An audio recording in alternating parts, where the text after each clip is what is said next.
والسلام علي يوم ولدت ويوم أموت ويوم أبعث حيا.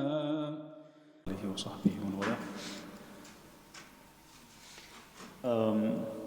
So today's chapter is the chapter of Maryam, chapter number 19. So we just done with Surah Al-Kahf. As we said, Surah Maryam is the 19th chapter of the Quran.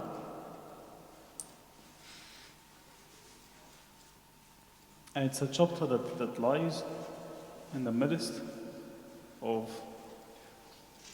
a series of Meccan surahs that were revealed to the Prophet ﷺ in his time in Mecca, which was a very difficult time. You know, the Prophet ﷺ had 13 years in Mecca and 10 years in Medina.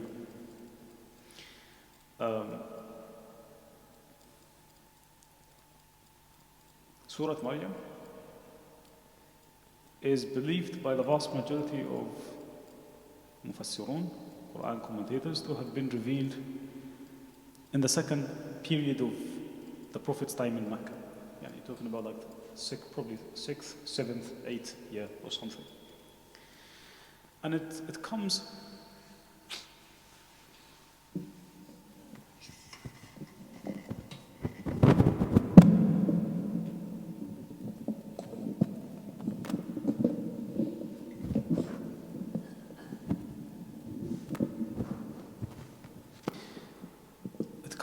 after a series of surahs that were addressing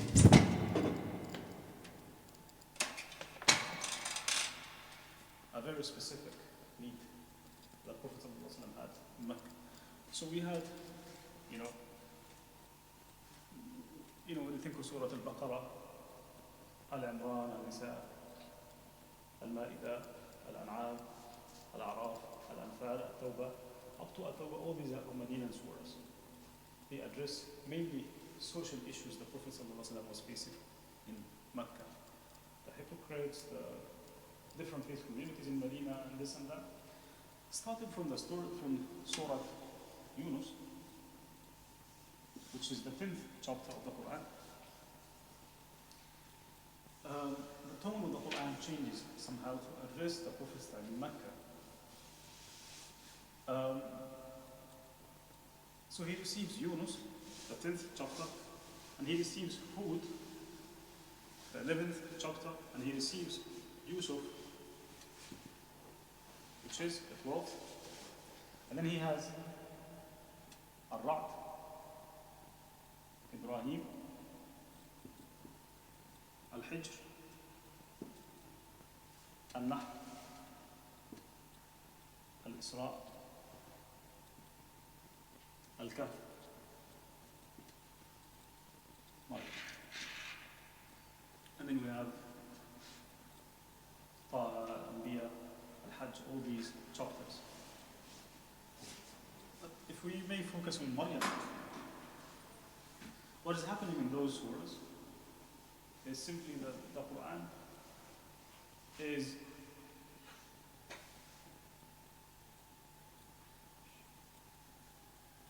somehow warning the Meccans and telling them of the fate of the previous generations that have rejected the prophets. And at the very same time educating the Prophet ﷺ of the best behavior that he should adopt. But the most dominant theme of those that runs across those surahs is that literally warning those people, warning the Meccans of the fate, the same fate that had happened to the people who came before them. That's why the Prophet ﷺ is reported to have said, "Shayyabatni Hudun wa akhawatuh." Surah Hud, because it has probably the most stories of those prophets. He says, Surah Hud and its sisters. Its sisters are believed to have been those. They have turned my hair grey. Why? Simply Because they tell the Prophet ﷺ of the fate of the people who denied the messengers in the past, and telling him that the same could happen to his own people if they don't wake up. For any prophet, that's not a, he wouldn't want this end for the people. We know the Prophet ﷺ, how he reacted when this time in Ta'if, what he said to Angel Gabriel, when he told him, like, I can really smash them if you wish. But he said, بل أرجو أن يخرج الله من أصلابهم من يقول لا إله إلا الله. My only hope, just only one person comes out of this whole lot, I'm happy. So this is his hope. So to be told that if these people don't take this message seriously, what happens to them is the fate of the people, the preceding generations. So most of those chapters had that sort of function within the Prophet had this sort of psychological function, so to speak.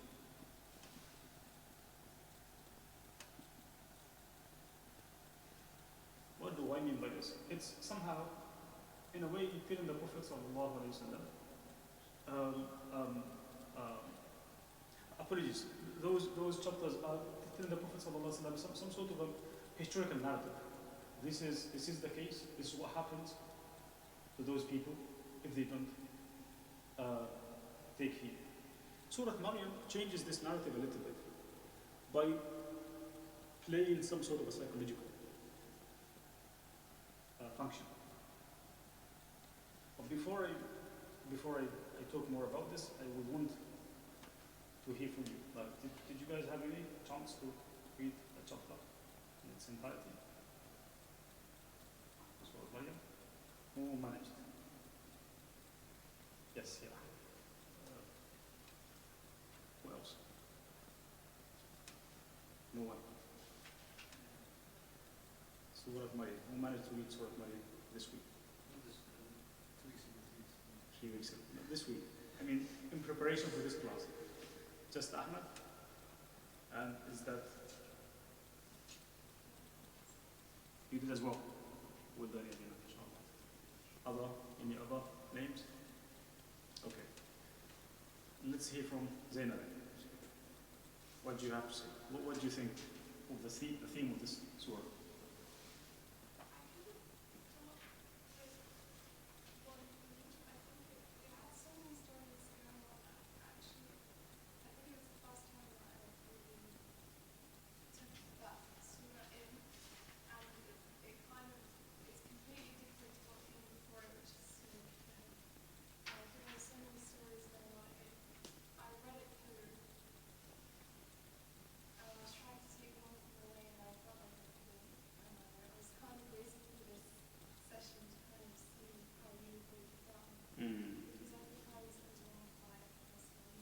Interesting.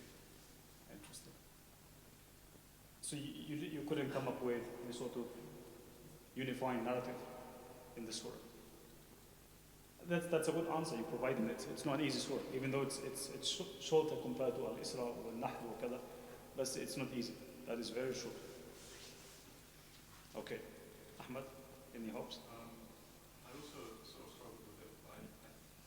The way I think I found like the first half for me it was like a theme, a lot of theme seemed to be rahmah from God, and like the explanation. Shall I explain why? Yeah, sure. It just like I don't know. It mentioned like Rahman a lot. And it mentioned a lot of things where a lot of situations where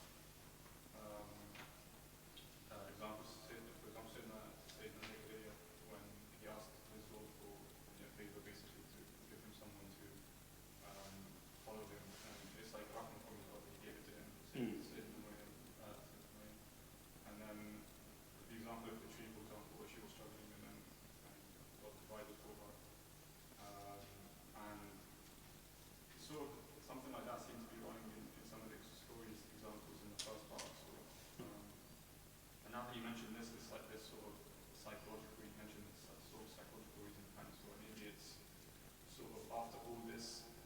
these stories of like the powerful sort of nature of God and his punishment to these other generations, do you realize this surah that comes in with a bit more, at least starting when I understood it, had a bit of the mercifulness of God.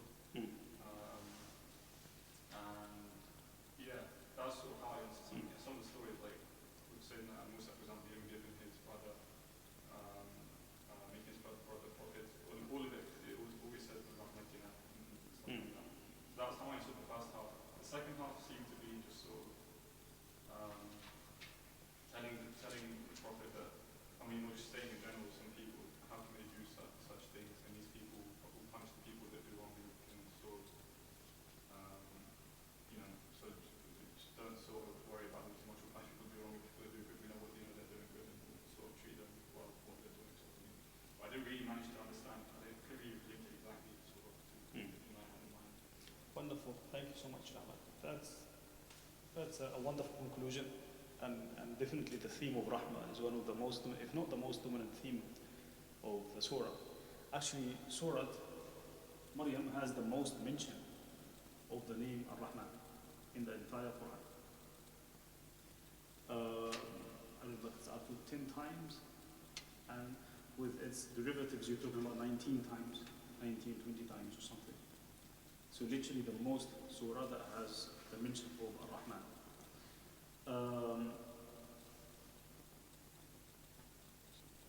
And yes, it ties deeply with what I was just saying, that Surah Maryam has this sort of psychological function. The previous surahs were somehow, again, tackling the situation of the people rather than the Prophet ﷺ in the first place. Yes, bits and pieces would be to do with the Prophet ﷺ, definitely, but to be the most highlighted point, Surah Maryam does this psychological function, as in addressing the Prophet himself. He's going through a difficult time, and instead of talking about them as such, as the focal point, the Quran talks about him, gives him some sort of soothing effect.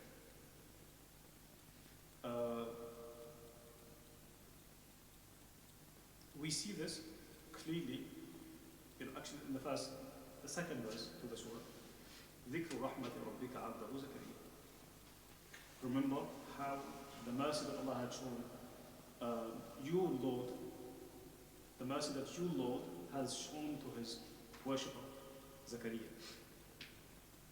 And the same thing with Maryam, alayhi salam, when she encounters Jibreel, alayhi salam. What she gets to say is, إِنِّي أَعُوذُ بِالرَّحْمَنِ مِنْكَ إِن كُنْتَ تَقِيًّا. Right? Think of Ibrahim alayhi salam encountering his father, and he himself was an embodiment of mercy and etiquette in how he approached his father. يَا أَبَتِ إِنِّي أَخَافُ أَنْ يَمَسَّكَ عَذَابٌ مِّنَ الرَّحْمَنِ. Again, the emphasis on the name Ar-Rahman, even in the context of adab. And the idea that, think of the same surah, we could possibly go through the mention of Ar-Rahman in the surah. If you guys can come up with any other places. So I mentioned Ibrahim alayhi salam.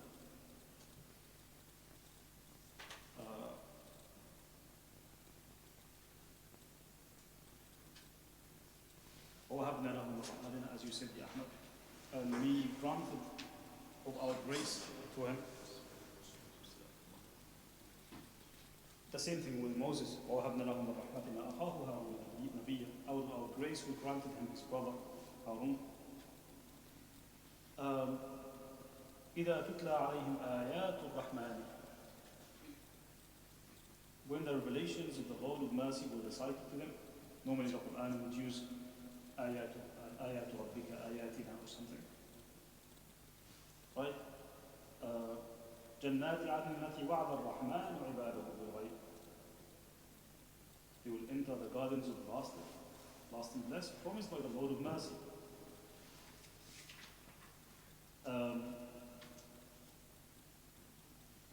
ثم لننزعن من كل شيعة أيهم أشد على الرحمن عتيا. We shall seize out of each group those who were most disobedient towards the Lord of mercy. If you go on, أطلع الغيب أم اتخذ عند الرحمن عهدا. The same thing. The focus on the name of Allah, Ar-Rahman. يوم نحشر المتقين إلى الرحمن وفدا. The day we gather the righteous as an honored company before the Lord of mercy. لا يملكون الشفاعة إلا من اتخذ عند الرحمن عهدا. الرحمن again. وقالوا اتخذ الرحمن ولدا. No more about say وقالوا اتخذ الله ولدا.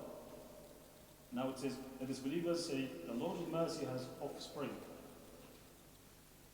أن دعوا للرحمن ولدا. The same thing. إن كل من في السماوات والأرض إلا آتي الرحمن عبدا. There is no one in the heavens or earth who will not come to the Lord of mercy as a servant. إن الذين آمنوا وعملوا الصالحات سيجعل لهم الرحمن ودا. Very interesting. Literally the most mentioned in the Quran, Anim ar-Rahman.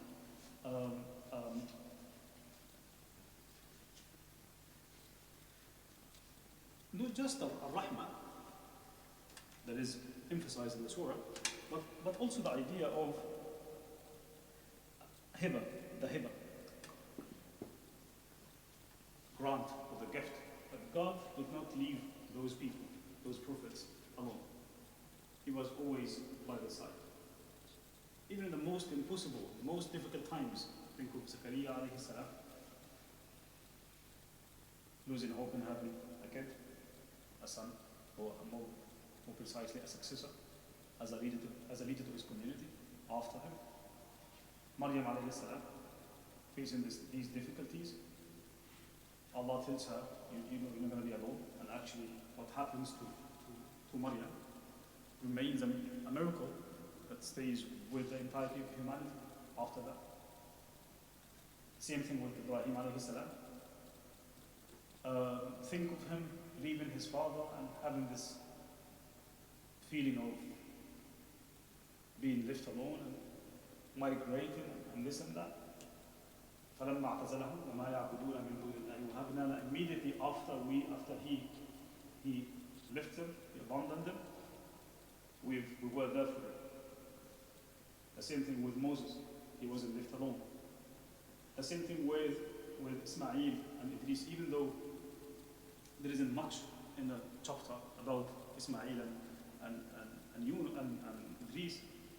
Ismail, Sadiq al-Wa'd indicates the promise that he had given to his father when he said, that's mentioned in Surah Al-Safat, قال استجدني إن شاء الله صابرا ولا آسف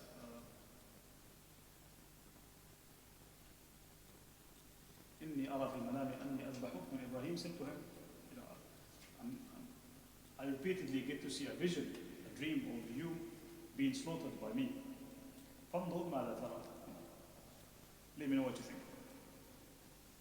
قال يا أبت فعل ما تؤمر. افعل, do as you are commanded. ستجدني إن شاء الله من الصابرين. You will find me with Allah's permission, with Allah's will, one of the patient ones. And he was. Allah was there for him as well. The same thing with Idris alayhi salam. Idris is one of the least mentioned prophets in the Quran. Is mentioned only 2 times. This is one of those 2 times. And very briefly, واذكر في الكتاب إدريس إنه كان صديقا نبيا ورفعناه مكانا عليا. And then we have his mention in Surah Al-Anbiya as well. وإسماعيل وإدريس والكفر كل من الصابرين. And that's it. And Idris alayhi salam is known as a biblical figure, is mentioned in the Bible. His name is Enoch. And Idris is literally comes in the 6th generation after Adam alayhi salam. So he's in between Adam and Noah. Right? And Idris was known, the Prophet ﷺ tells us in several hadiths, that he was the first to have used the pen. أول من خط بالقلم إدريس. And this is understood in so many ways, and they all typically apply to him. أول من خط بالقلم could be that he was first to write, but also to draw, as in think of geometrics and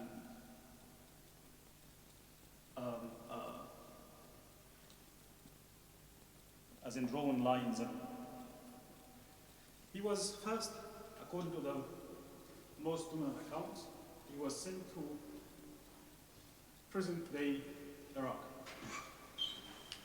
Babylon. And he's had a really difficult time, that he ended up being dismissed from Iraq and went to Egypt. And in Egypt, Allah has opened for him. He lived and died, lived much of his life in Egypt and died there. Many scholars of history will actually say that he is the one behind the whole science of architecture. The science of, as it's to do with خط, فكرة الخط يعني. أول من خط فكرة الخط. As in, we can read much into this. The science of writing, the science of drawing, and architecture as such. And actually in the two cultures, either the Babylonian or the Pharaonic times, both were giants in terms of architecture.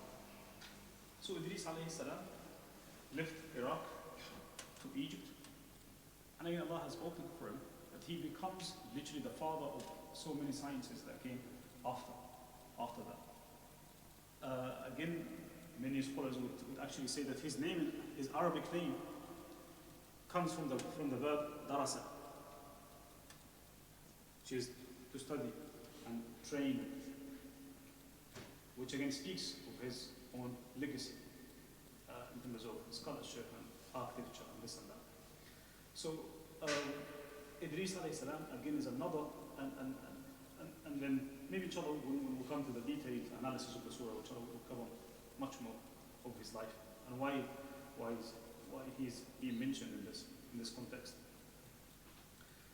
So Allah's name Ar-Rahman is highlighted in the surah, the most mentioned name. The surah that has the most mention of Allah's name Ar-Rahman is literally coupled with a focus on the idea of hiba. Allah granted and gifted those prophets, they were not left alone. And that definitely gives us a soothing feeling to the Prophet sallallahu alaihi wasallam. Thinking of Zakaria, as if the Quran is telling the Prophet sallallahu alaihi wasallam, those previous generations, yes, many of them ended up with destruction, but also those prophets were not left alone. We were by their side.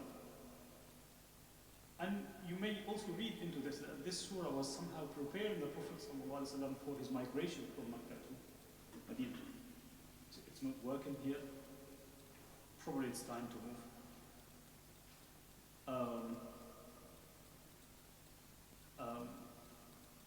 Maryam alayhi salam does almost the same thing.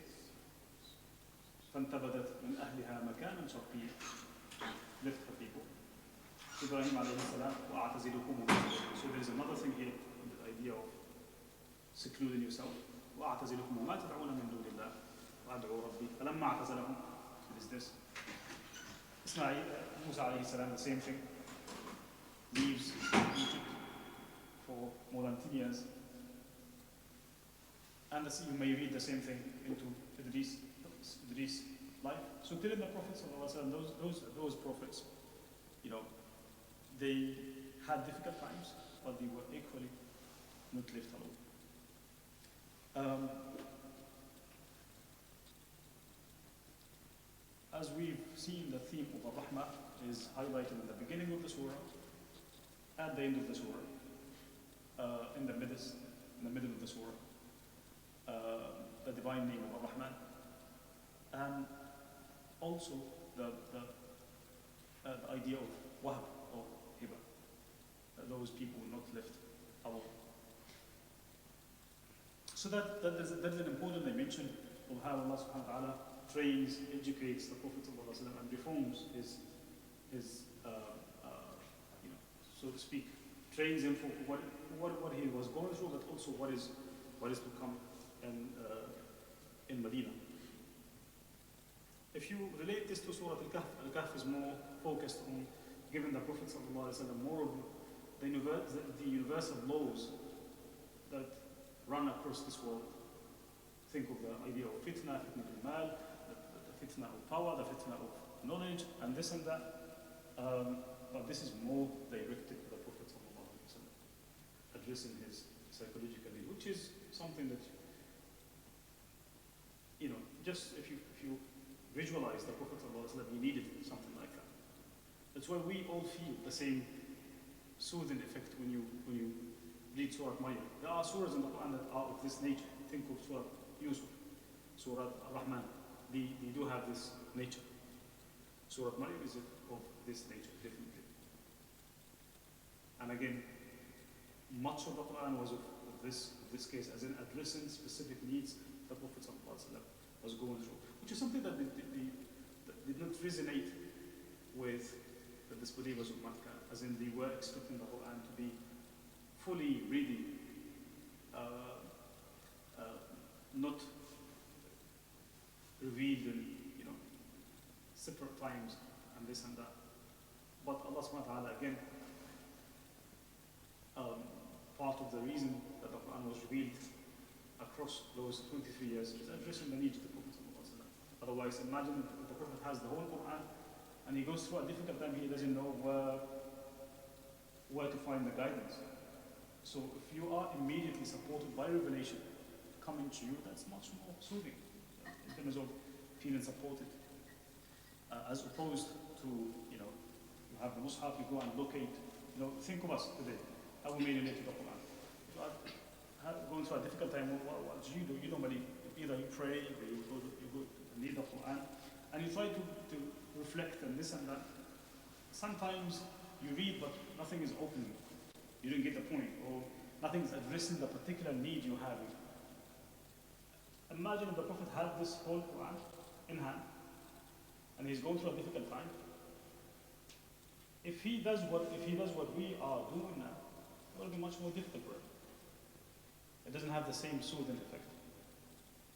وقال الذين كفروا, even though this is what we were looking for, قال الذين كفروا لولا نزل عليه القرآن جملة واحدة. If he only can get us this Quran in its entirety.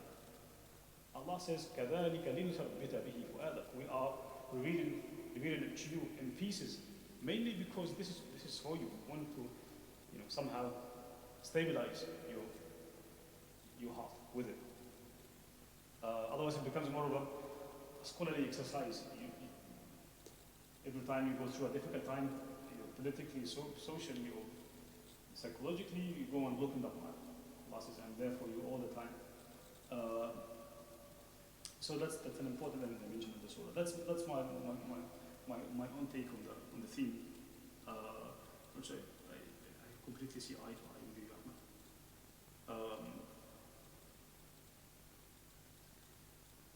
Yes, please.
Absolutely. Like the last part of the surah, where there's a lot of mention about sort of punishment of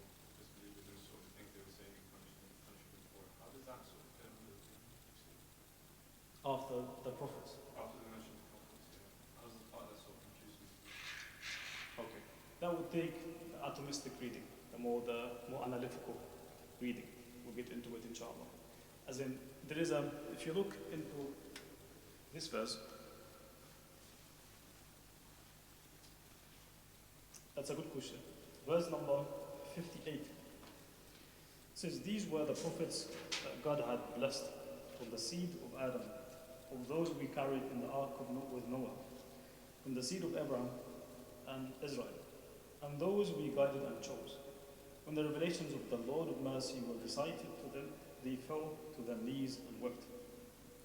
فخلف من بعدهم خلف أضاعوا الصلاة واتبعوا الشهوات فسوف يلقون غيا."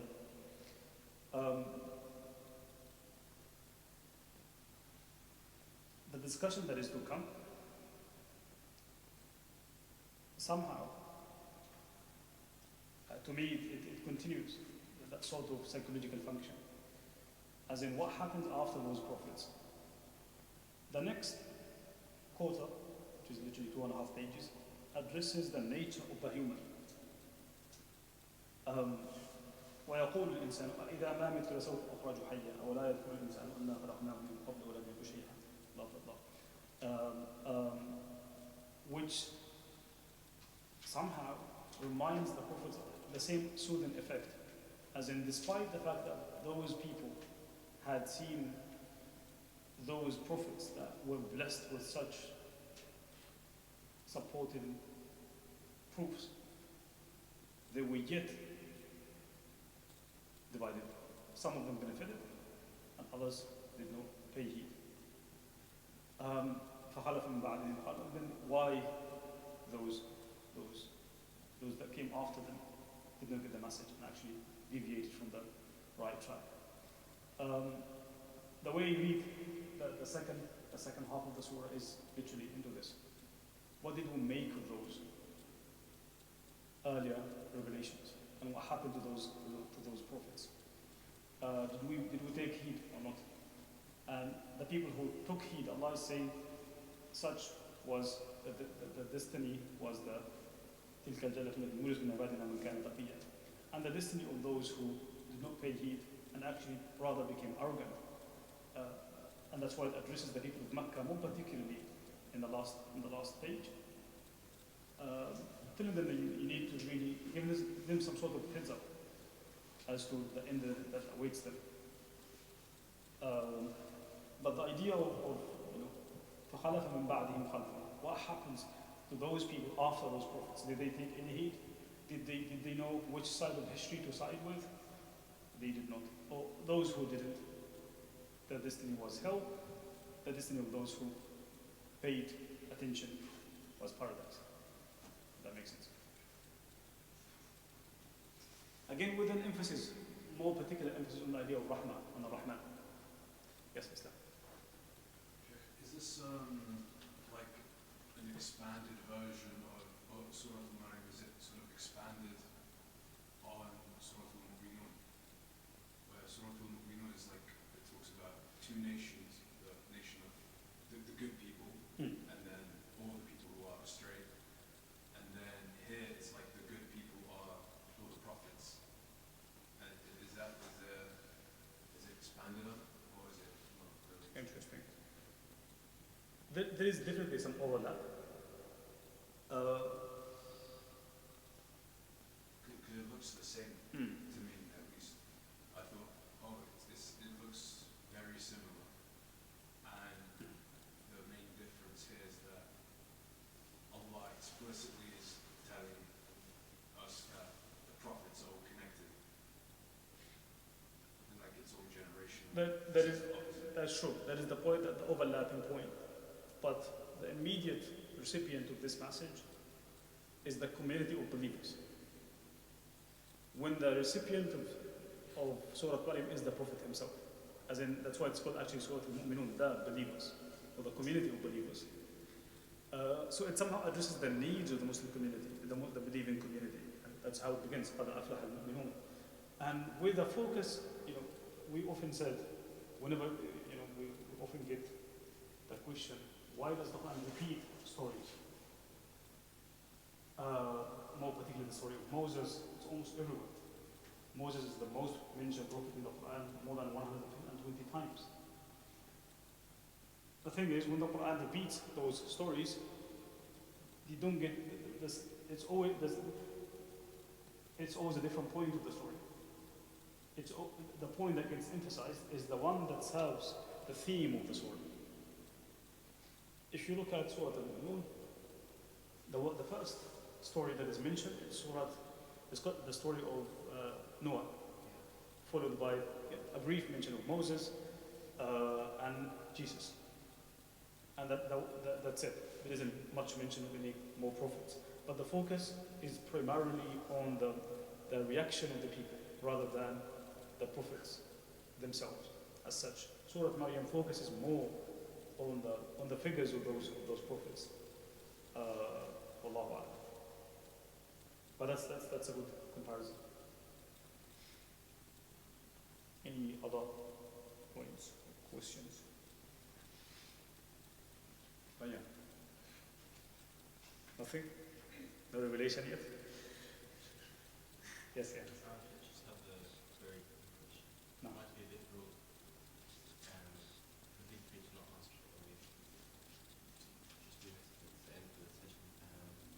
So when we talk about hiba No. here, how can we help ourselves relate to this sort of concept in the Quran?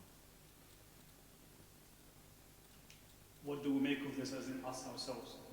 That's definitely an important question.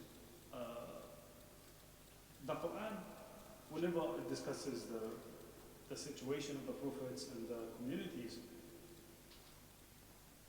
it makes sure that at the end of the surahs, at the end of the stories, it says the same promise is given to those who follow. Think of Surah Yunus, مثلا. Surah Yunus had so many stories. By the end of the surah, Allah subhanahu wa ta'ala says, ثم ننجي رسلنا والذين آمنوا كذلك حقا علينا ننجي المؤمنين. In the same way, we save not just our prophets, but also those who believe in them. So it's the same thing. So you read yourself into this story as well. So it is us. And I often mention the Mohammed piece of advice that he says it changed my life when his father saw him reading the Quran on a daily basis, but he doesn't see much of a change in his character and some sort of being inspired by the Quran. He says, if you really want to get the best and the most out of the Quran, اقرأ القرآن كأنه أنزل عليك. Read the Quran as if it is revealed to you directly, which is something again that we miss. How do we miss this? We often place barriers between us and the Quran. You know, when you think of the Quran, think of a surah like Maryam. Those barriers can be commentaries, Quran commentaries. Can be actually the fact that you think this is just addressing the Prophet sallallahu alaihi wasallam, when it is literally to all of us. And that's the Quranic rationale itself. ثم ننجي رسلنا والذين آمنوا كذلك حقا علينا ننجي المؤمنين. It definitely matters. Would you say that, for example, if the second part of the surah addresses the sort of human nature, No. is there a space for us to sort of relate to that in the sense that the blessing of being is a hiba, which we should sort of not take for granted? Us being born and existing as such, definitely.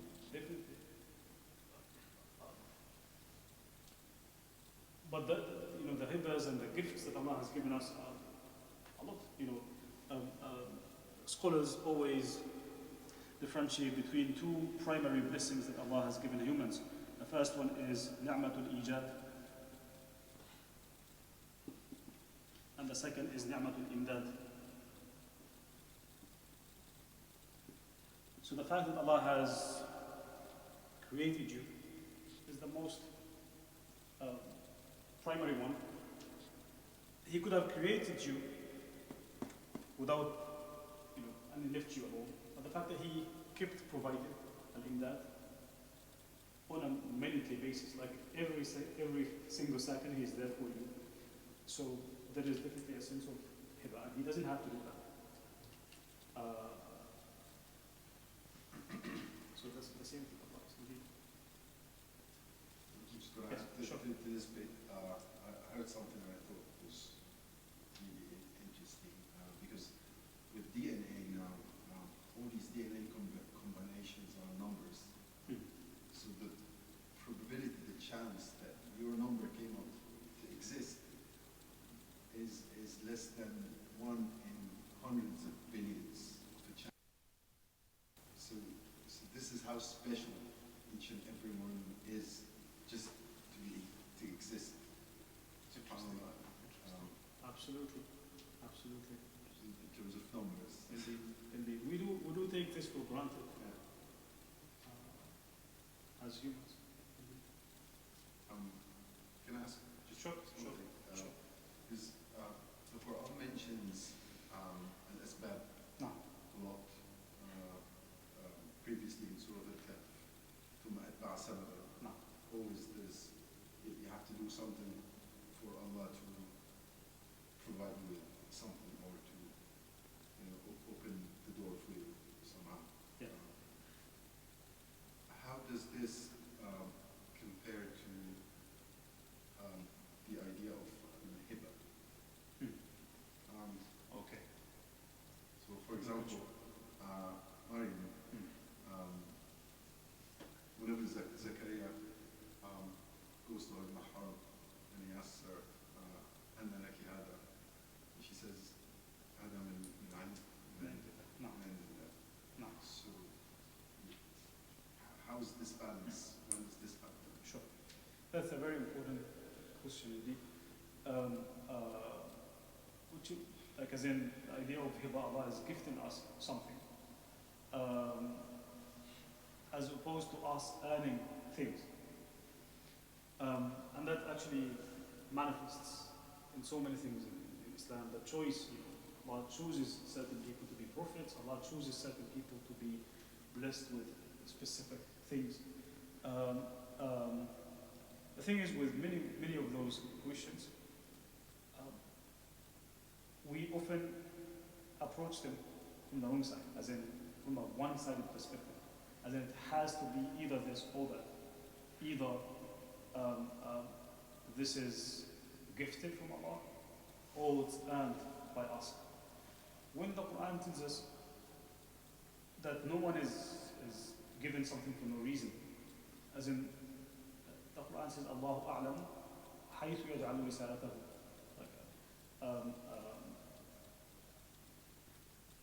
وإذا جاءتهم آية قالوا لن نؤمن حتى نؤتى مثل ما أوتي رسل الله. Whenever they are presented with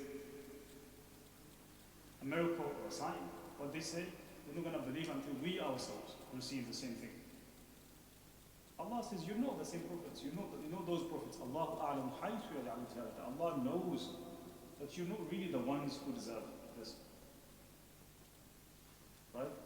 So the idea of, think of the Prophet Muhammad sallallahu alaihi wasallam, for example, his reception of the Quran. I'm not saying that he earned the Quran, but if you look at Makkah,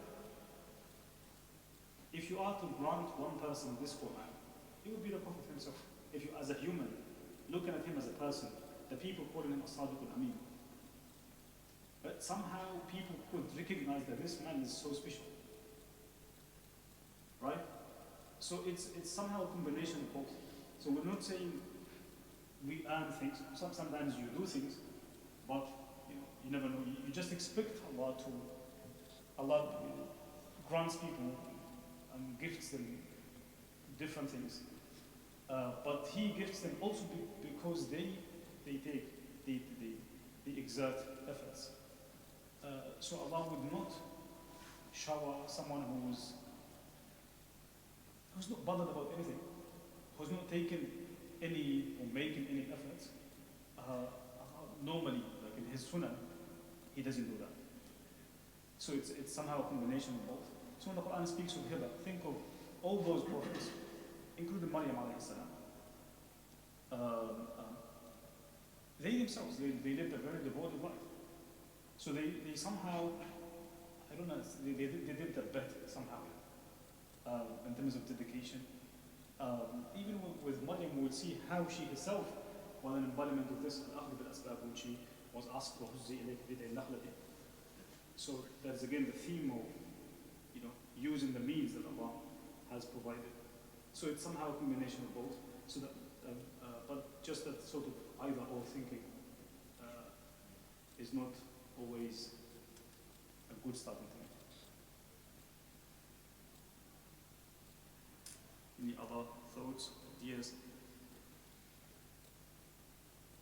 Yes, yes, no. So this surah is said to be revealed within the first 13 years of when the Prophet Yes. So then, I don't know too many details on the decision made for him to migrate to Medina. What was the persecution like in the surah? Picture of what this sort of, how this really is. Sure. So by the time the Prophet ﷺ, he became a prophet at the age of 40, roughly. After 13 years, the people who believed in him, you're talking about, I don't know, like 100, perhaps 70, until those group of Medinan people came. I think it was in the 12th year. Up to this very moment, I'm talking about like the 6th, 7th, 8th year, the Prophet ﷺ could see that, this community is not going to stand on its feet with this number. The persecution we're talking about started very early on with people like Abu Bakr. They couldn't touch Abu Bakr nor the Prophet ﷺ because of their own tribes. Ibn Khaldun, the famous Muslim historian, talks about the concept of asabiyya.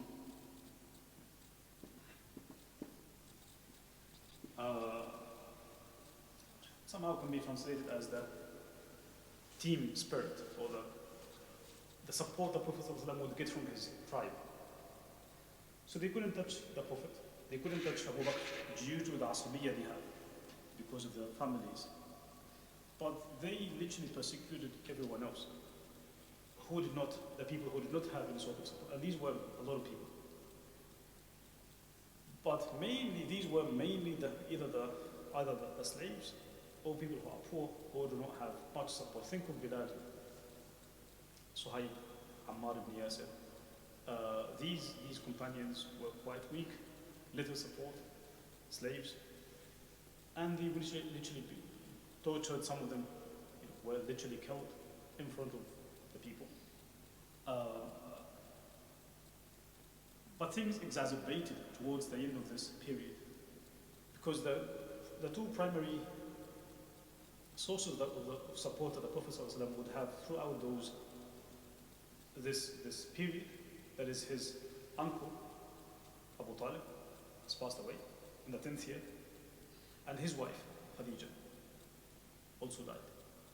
These two people offered massive support to the Prophet ﷺ, externally and internally. After that, the Prophet ﷺ, they literally started to really be, to approach the Prophet himself. And that's why he decides to go and try another city, that is At-Taif. And what happens in At-Taif is that he receives actually a more difficult reaction from the people of At-Taif. And a couple of days ago, I was talking to someone. I can't remember actually. About what happens to the Prophet ﷺ in At-Taif, that after he gets persecuted again in At-Taif, he gets,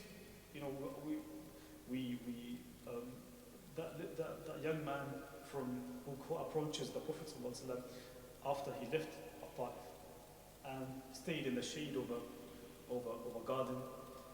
He gets a young man who comes to him and gives him some fruit, some grapes. And the Prophet asks the person of his name, for his name. The guy says, my name is Addas. And Addas, the Prophet again asks him where he is from. He says, I'm from Nineveh. And Nineveh is the place where Yunus alayhi salam is from. And again, Yunus, and the Prophet knows immediately that this is, he says, Tilka baldatu akhi Yunus. This is the country of my fellow brother, Yunus, fellow prophet, Yunus. And I was wondering why the Prophet ﷺ gets a person that reminds him of a prophet who literally had the same situation. Again, the Prophet leaving Mecca to Ta'if. The Prophet is being reminded of a prophet, that is Yunus, who left his people without Allah's permission. Prophet Muhammad in this case is not leaving Mecca as such, because the Ta'if is not too far from Mecca. But to be reminded to go back through that young man, that is Addas. I find this a very gentle way of again soothing the Prophet ﷺ. We are there for you. Here is a hint. A man with the name Addas comes from the same city of a person who left his people. Don't be like that. Don't lose hope. There will be a time for you to migrate, but when you migrate after we give you the permission.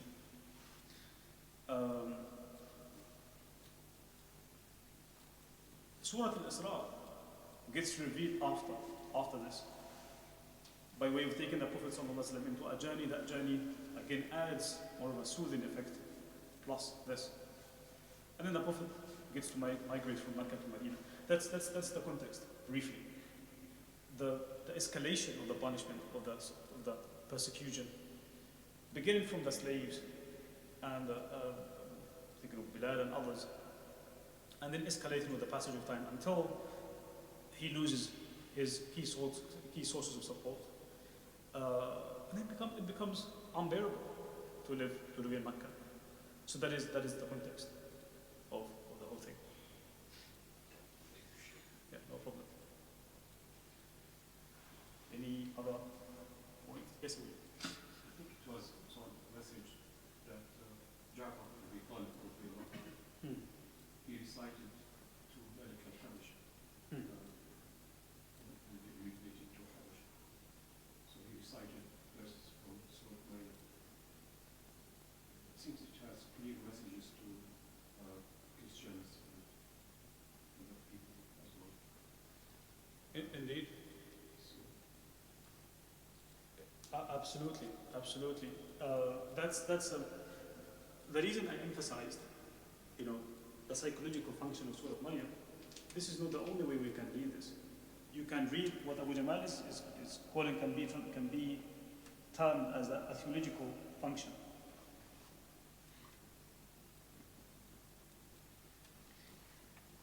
One way you can read the story is somehow a theological way, as in this surah is addressing a community, partially at least, that somehow had a different understanding of who Jesus was. So the story reminds that community. Again, that will mean that's a different reading of the surah. As in, this is not directly addressing the Prophet according to this reading, which is a possible reading. It is addressing actually the community, the wider community. When the Prophet ﷺ when he sent the first generation of Muslims to Abyssinia, led by Ja'far ibn Abi Talib. Ja'far ibn Abi Talib gets hosted, and his group gets hosted by the Abyssinian king, who was Christian himself. And the Prophet said to them, إِنَّ فِيهَا مَلِكًا عَادِلًا لَا يُظْلَمُ عِنْدَهُ أَحَدٌ. then you will have a king who is just, and you won't be wrong in his place. That is in today's Ethiopia. They go there, a Christian community.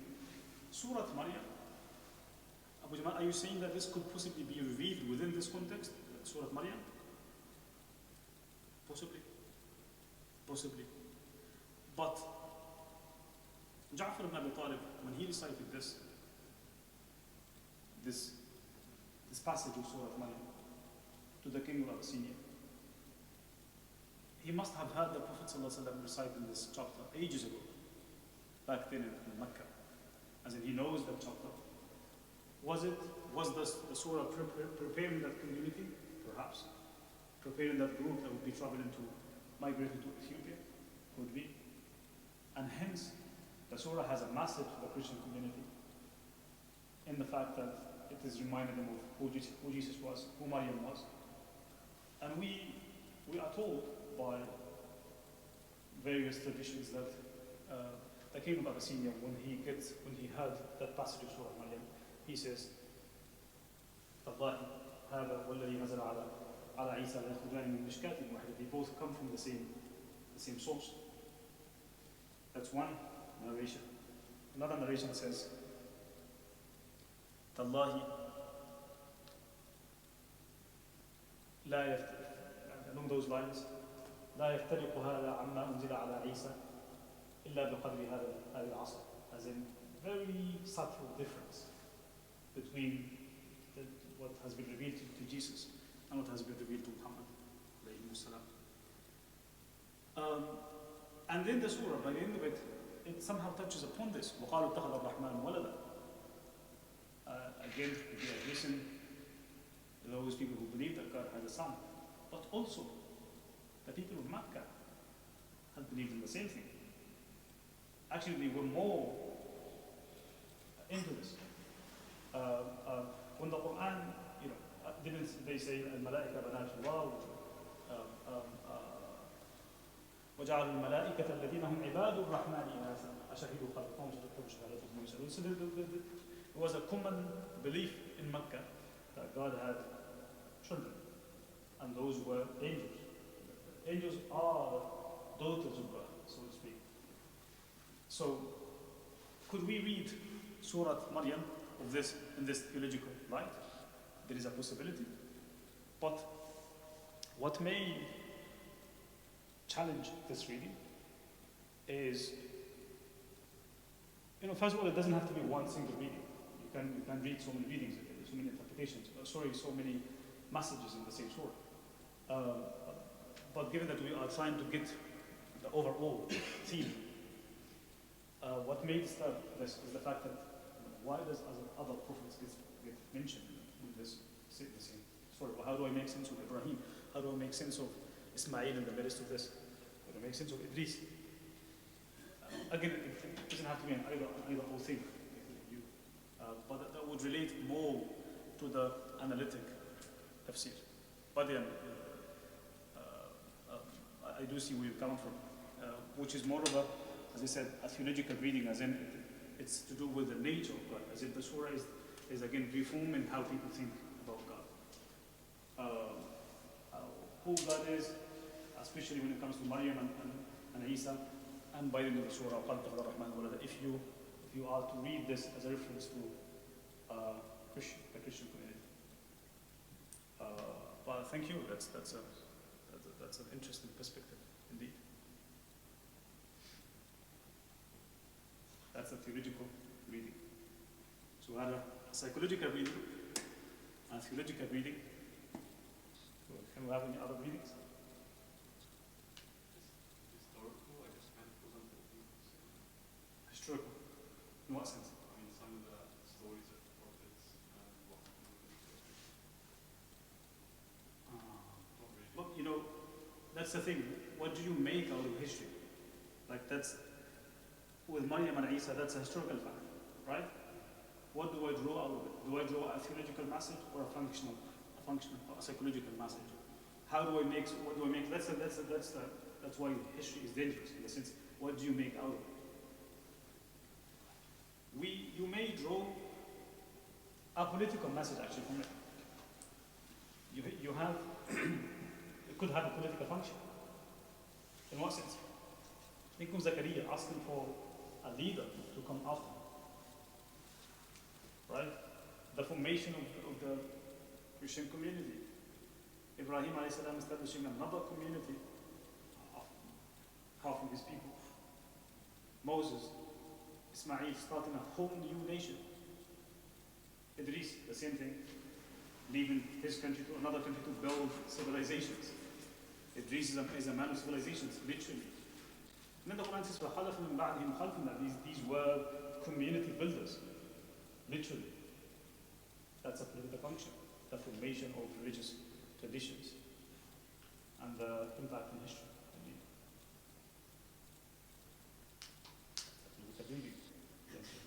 Hey.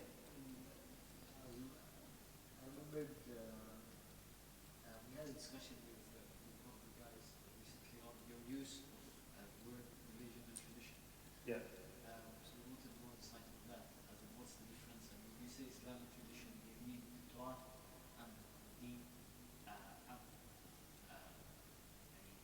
What's meant by Islamic tradition?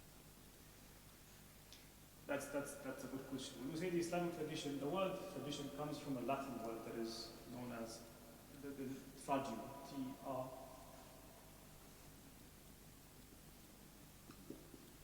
It's not an English word as such. It's more of a Latin word. It's loosely applied to anything that you receive from a previous generation. Literally anything that has been received by communities and somehow standardized.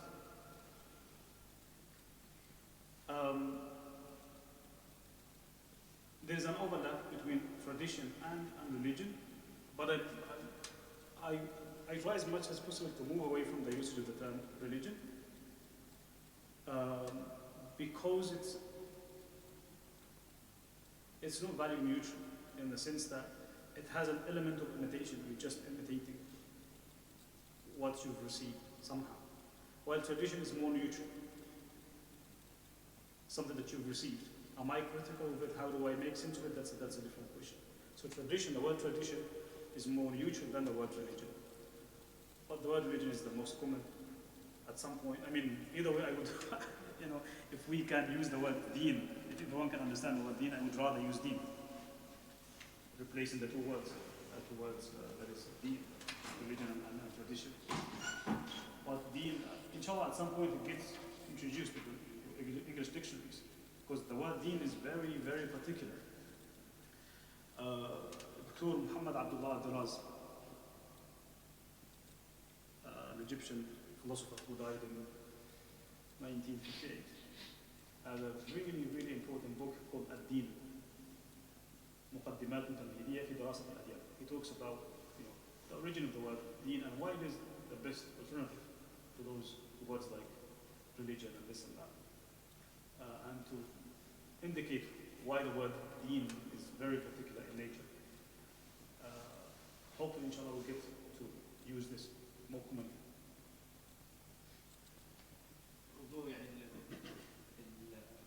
use of word deen is probably will probably happen, will change. I know there's the word deen mentioned in the Quran, and then there's the English translation, and then there's the normal Arabic use now. So, if you know what I mean, how deen is used in Arabic now would be influenced by the translation religion. Whereas deen and how it's mentioned in the Quran, that requires more minding. But that assumes that all Muslims speak English. Of course not, yes, of course not. But I meant as in us maybe. As in even Arabs, I think they use the word deen in the most. When you say deen to an Arabic, we need someone who does not speak English. What does the word deen mean to you? That's what the Raz is talking about. Like it has a very specific element to it.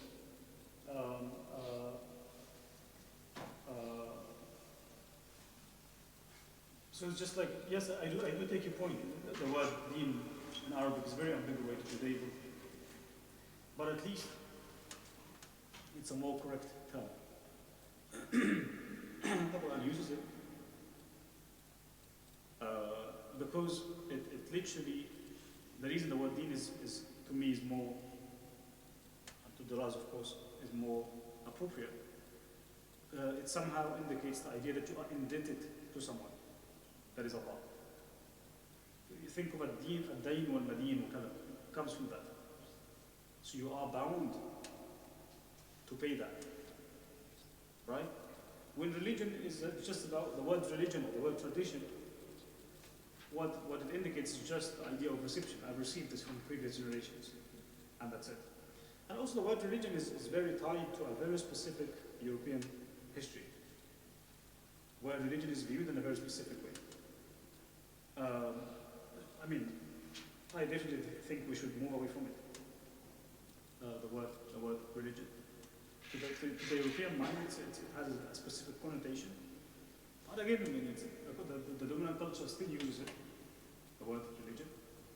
But thank you for reminding me. Maybe at some point, maybe we need to do that. Why not start using the word deen more commonly? And think about, whenever you use it, think about its derivative, where it comes from. And think of the idea of debt. I am indebted to someone. Deen comes from dayn. And I'm madinun li fulan, and I'm madinun lillahi, and I have to be like that. He created me, and I am bound to be in relation to him. While the word religion and the word tradition does not convey this meaning. Neither of them. What they indicate is just the element of reception. I've received this. When deen, again, not just the idea of reception. Yes, we've received this, but more importantly, we've received it from a divine source, which makes a big difference. I'll have to go back to the Mohammed, so I don't ask you. Sure. The same questions I'll be answered. Sure. To complete the whole point, deen, according to Arabs, meant some sort of a group as well, meant some sort of, and they also have that general meaning without the spiritual. هو على دين فلان هو على دين. Okay. That they had that being in this to Allah. No, I think the very Arabic word deen, by definition, indicates that you are bound to something. By definition. When the word tradition and the word religion, they don't have that meaning. So the question with Arabs would be, to whom I am indebted. If you dig deeper, you'll end up saying I'm indebted to Allah.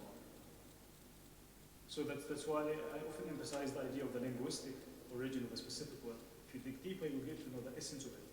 The essence of deen is I am indebted, I am bound to do this. I'm bound to pay this back. I don't know, I'm bound to something, to someone. That's the very definition of the word. That's why it comes from dayn, I'm indebted. So translating it as religion, I think, is very polite. And I often use it literally with a pinch of salt. Thank you for posing the question. I really keep it as a last resort. But we never had a chance to go about this. Yes, please. Ustad Sayyid, Allah, he has a book called Deen Manhaj Hayat. It's like, it's a way of how people live, and it's not just a belief also about how they live their life. You call it Deen as well. It's the whole book. Absolutely. Absolutely. He does touch upon this view in Islam indeed, not just as as something that you've received, but rather as something that you are bound by. Yeah.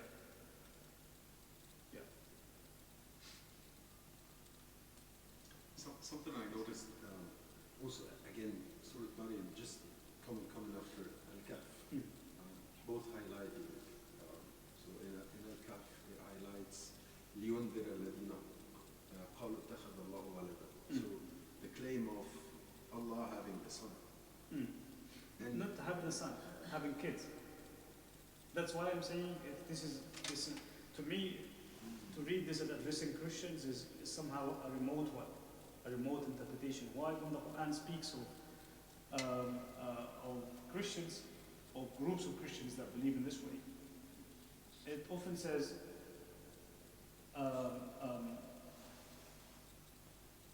speaks of Jesus himself. لَقَدْ كَفَرَ الَّذِينَ قَالُوا اللَّهَ هُوَ الْمَسِيحُ ابْنُ مَرْيَمَ. Right. Right? But speaking of walada in general, that is the Meccan community. But again, I mean, Yeah. even this point, again repeated in Surah Maryam, in verse 35. And he was talking about Isa, so he says, ذلك عيسى ابن مريم قول الحق الذي فيه يمترون ما كان لله أن يتخذ من ولد سبحانه. And then towards the end, after all the stories in the beginning, towards the end of the surah, verse 88, وقالوا اتخذ الرحمن ولدا. And then 91, and دعوا الرحمن ولدا وما ينبغي للرحمن أن يتخذ ولدا. So it keeps on highlighting again and again how big this claim is Sure. to Allah in this surah and the previous one specifically. It's just it's Highlighted. I noticed this. How the two surahs Al-Kahf emphasizes that denial. God denies الَّذِينَ قَالُوا اتَّخَذَ اللَّهُ وَلَدًا. And the same thing happens here. Yes, I do take your point. What I'm trying to emphasize though is we often forget that Meccans had this issue. Like when the Quran speaks of people, think of قُلْ هُوَ اللَّهُ أَحَدٌ اللَّهُ الصَّمَدُ لَمْ يَلِدْ وَلَمْ يُولَدْ. We immediately think of Christians. When Meccans were the first ones who had this issue, as in the first recipient of this Quran, they had those issues. Yes, the Quran addresses Christians somewhere else in the Quran. Actually, the Quran encounters Christians only in Medina. So Surah Al-Maryam has much more to say in this.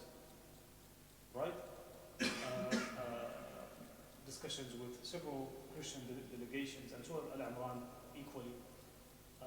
But the Meccan surahs, whenever they discuss the idea of God having children as such, it's primarily addressing the Meccan community itself. Yes, it addresses others, but secondarily, not primarily.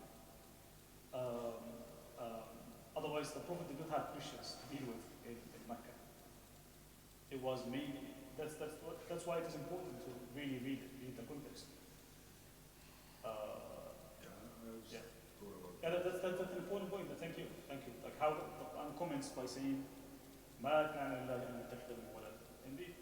I mean, I'm not denying that. What I'm saying is it's not just saying nice. Yeah, exactly. It's not just saying nice. بالعكس, actually, it's more immediate that this is talking about them.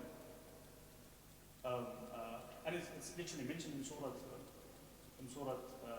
Az-Zukhruf, another Meccan surah. وَجَعَلُوا لَهُ مِنْ عِبَادِهِ جُزْءًا إِنَّ الْإِنسَانَ لَكَفُورٌ مُبِينٌ وَجَعَلُوا لَهُ مِنْ عِبَادِهِ جُزْءًا إِنَّ الْإِنسَانَ لَكَفُورٌ مُبِينٌ. They thought, they attributed to Allah of what He had created. وَجَعَلُوا الْمَلَائِكَةَ الَّذِينَ هم now thinking that the Malaika are the daughters of God. أشهدوا خلقهم ستكتب شهادتهم ويسألون. The same thing, the same concept. Surah As-Saffat says,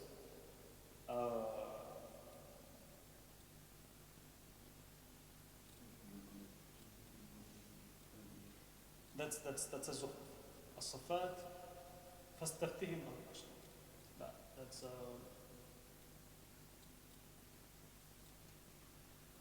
فاستفتهم ألربك البنات ولهم البنون. That is talking about the Meccans. Ask them, why daughters more particularly, why girls, not boys? فاستفتهم ألربك البنات ولهم البنون أم خلقنا الملائكة إناثا وهم شاهدون. Why do you initially assume that angels are daughters, are girls, are females? ألا إنهم من إفكهم لا يقولون ولد الله. It's actually just a mere fabrication. The fact that they think God could have offspring. He وإنهم لكاذبون أصطفى البنات على البنين ما لكم كيف تحكمون. All what I'm trying to literally highlight is to say that these issues are not only Christian issues. These were also and equally Meccan issues, which is something when the Quran speaks, we often think of Christians. Actually, this is even more precisely, this is the Meccan community. We have so many traditions where the Prophet ﷺ gets asked, who created Allah? Who gave birth to him? And the Quran gets, this surah was addressing those questions. Yeah. Any other points? Yes, sir. Finally, regarding the beginning of Surah Maryam, I realize that usually when the Quran starts with the Surah, هو كلام عن تلك آية الكتاب المبين الكتاب الحكيم وكلام حول القرآن نفسه. But this time also referring to the theme رحمة ذكر رحمة ربنا فكأنه في والله أعلم بس كأنه الإشارة هنا أنه التحدي ليس فقط لغوي ولكن التحدي كأنه رحمة ليس طبعا لقد as far as I can see it كل بداية سورة بهذا المعنى تدل على تحدي لغوي أو كما قلت هذا سبق القرآن اللغوي وهذه الآيات وهذه الكلمات ولكن That's a very interesting point. That's a very interesting. Indeed, when the Quran speaks, so it begins with those letters, Alif Lam Ra, Alif Lam Mim Ra, Alif Lam Mim Sad. Often, immediately after that, discusses the nature of the Quran itself. In this particular surah, what gets mentioned right after that, ذكر رحمة ربك عبده زكريا. Think of the mercy that was given, God that your Lord had given to Zakaria. Referring to a different dimension of the Quran, how the content of the Quran, the meanings of the Quran are of themselves are a source of mercy to you. The content of the Quran. Any other points? Well, yeah. No revelations. فتوحات المكية فتوحات الطافية.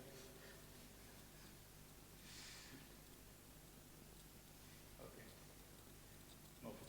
No comments, no questions. So we pause by this point. So we'll continue next week with analytic tafsir of Surah Maryam. Sharpen your intellectual teeth before the next discussion. And so I will see you next week.